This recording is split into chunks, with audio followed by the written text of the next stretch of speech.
James Sunderland is the hero. Big surprise there, right?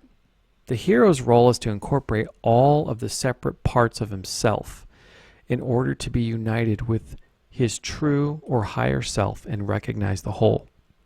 James spends so much time solving puzzles. In each puzzle, there's this pattern of 3, and it's always a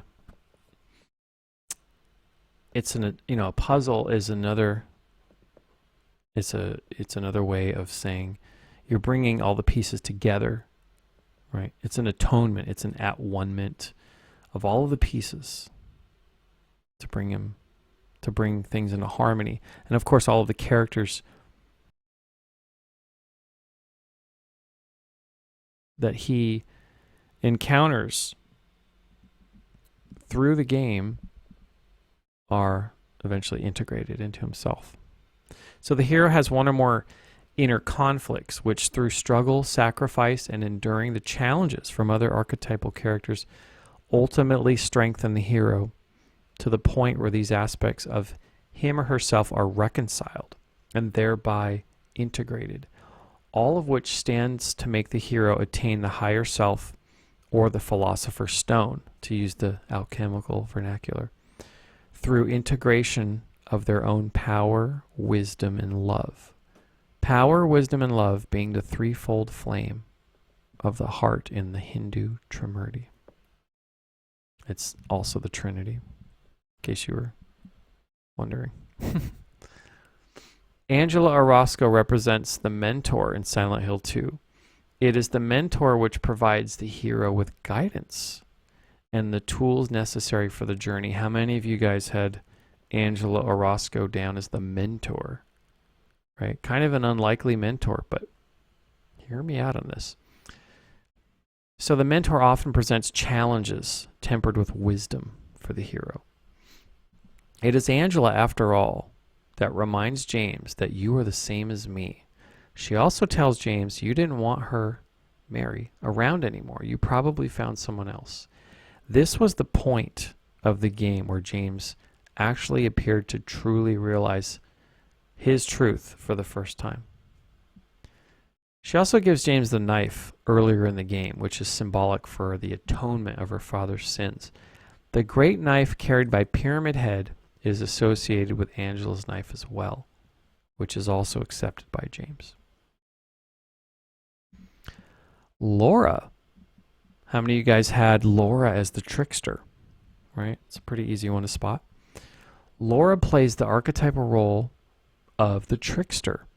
This archetype serves to break the status quo and introduces surprises, often in playful and humorous ways.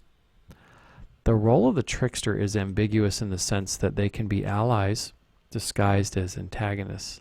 They often introduce chaos to the hero, or they may take on the role of the hero in their own right. The only difference is that the trickster remains unchanged by their experience, unlike the transformation undergone by the hero. And of course, this one you could spot a mile away. While it is true that many of the characters in Silent Hill 2 represent an aspect of James Sunderland's shadow, it is Pyramid Head who most fully embodies the shadow self of James. The shadow archetype presents the hero with his greatest obstacle. Pyramid Head represents the darkest force inside James, which is capable of destroying him. For many fans, Pyramid Head is the star of the show.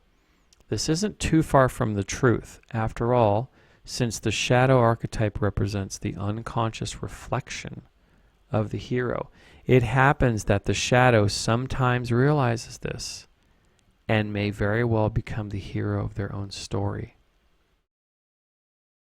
It can also happen that the hero can become the shadow.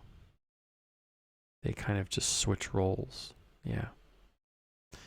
In some stories, the hero and the shadow completely trade roles, right? Can you think of any stories that do that? Of course, Mary Shepherd-Sunderland plays the archetypal role of the Herald. This archetype calls the hero to action at the beginning of the story.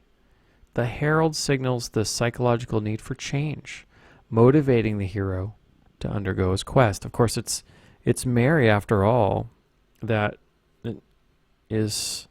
I mean, all of this is going on with James. He's searching for her, and she's the one responsible for his journey in the first place and for everything, right? How many of you guys had Eddie as a threshold guardian? The threshold guardian's archetype is fulfilled by the nurse, monsters, and any character whom otherwise becomes an adversary to James.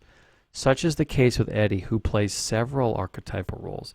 He is introduced as an aspect of the shadow self of James, but ultimately ends up as a threshold guardian, since James rejects the unwanted aspects of himself by the symbolic killing of Eddie.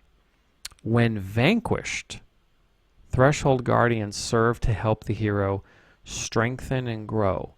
In some cases, when a defeated enemy survives, some may be converted into allies and accompany the hero on his journey. Unfortunately, James does not bring any of the nurses or mannequin monsters with him. How many had Maria as the shapeshifter? Right? This role of Maria plays the shapeshifter just perfectly. The shapeshifter archetype is played by Maria. This role is often a femme fatale, which can quickly gain the trust of the hero. This character role can change often in attitude and fills the story with suspense and mystery. The shapeshifter possesses the deeply repressed traits found in the hero. This character role can be equally as useful as they are destructive. They typically introduce more chaos into the psyche of the hero than any other character archetype.